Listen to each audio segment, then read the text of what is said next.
Anong pangalan mo, Totoy? San Pablo po.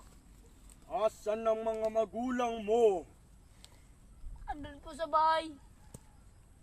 Anong ginagawa mo dito? Tumatambay lang po. At bakit nakapaa ka? Wala pa akong tsinilas eh.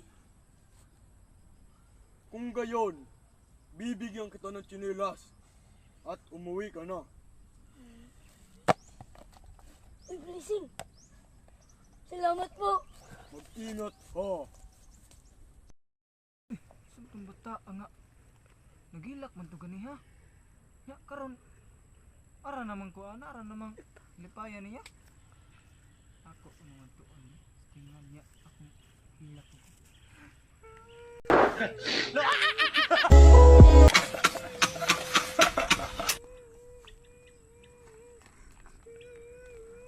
Bakit ka umiiyak, Totoy?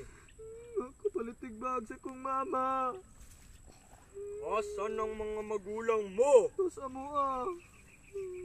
Nagbagos matog silig. Kung gayon, bibigyan kita ng bag at umuwi ka na. Maraming salamat po. Meron pa akong ibang hiling sa'yo. Ano yun? Pira po. Pera? Oo, wala po akong pambili ng snack sa eskola eh. O sige, eto. Salamat po. Huwag ka munang sumali. Bakit po? Meron akong kahilingan sa'yo. Ano po yun? Kakainin kita!